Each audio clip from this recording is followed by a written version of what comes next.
নমস্কার। হরে কৃষ্ণ। শ্রীকৃষ্ণের মৃত্যুর কারণ কি? শুধুই গান্ধারীর অভিশাপ নাকি তার কর্মফল? কুরুক্ষেত্রের যুদ্ধে দুর্যোধন ও তার শত ভাই সহ কৌরব বংশ ধ্বংস হয়ে যাওয়ায় শোকার্ত গান্ধারী এই দুর্দশার জন্য শ্রীকৃষ্ণকে দায়ী করেন। তিনি মনে করেন যে শ্রীকৃষ্ণের কারণেই এই যুদ্ধ হয়েছে। শ্রীকৃষ্ণ যদি চাইতো এই যুদ্ধ কিন্তু আটকাতে পারত, কিন্তু কৃষ্ণ তা করেননি।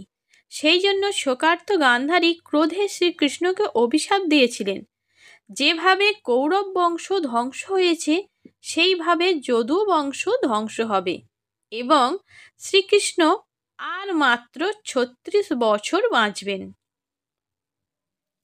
শ্রীকৃষ্ণ গান্ধারীর এই অভিশাপকে আশীর্বাদ হিসাবে স্বীকার করে নিয়েছিলেন, কারণ তিনি জানতেন প্রত্যেককেই তার কর্মফল কিন্তু ভোগ করতেই হবে। শ্রীকৃষ্ণের পুত্র সাম্য একবার তার বন্ধুদের সাথে কয়েকজন ঋষির সাথে ছলনা করার জন্য গর্ভবতী মহিলার বেশে গিয়ে তাদের জিজ্ঞাসা করেন যে মহিলাবেশী সাম্যের কি সন্তান হবে, পুত্র নাকি কন্যা? ঋষিরা তাদের ছলনা বুঝতে পেরে ক্রোধে অভিশাপ দেন যে সাম্যের গর্ভে একটি মুষল জন্ম হবে এবং সেই মুষলই হবে যদুবংশের বিনাশের কারণ। পরবর্তীতে সাম্যের একটি লোহার পিণ্ডরূপ সন্তান হয়।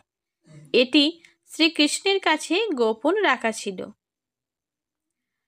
পরে রাজা উগ্রসেনের পরামর্শে ওই লোহার পিণ্ডটি টুকরো টুকরো করে সমুদ্রে ভাসিয়ে দেয়া হয়।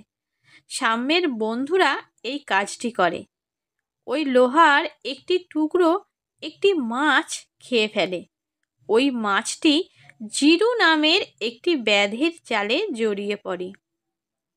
পরে ওই মাছের পেট কেটে লোহার পিণ্ডটি বের করে তীরের ফলা তৈরি করে ফেলে সেই ব্যাধ বা জিরু। পরে ওই তীরই শ্রীকৃষ্ণের মৃত্যুর কারণ।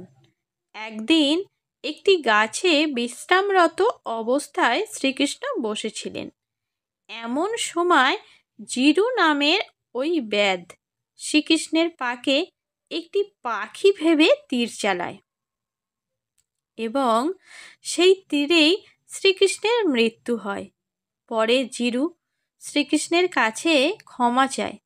শ্রীকৃষ্ণ জানেন ওই ব্যাধ বা জিরুই আগের জন্মে সুগ্রীবের দাদা বালি ছিলেন।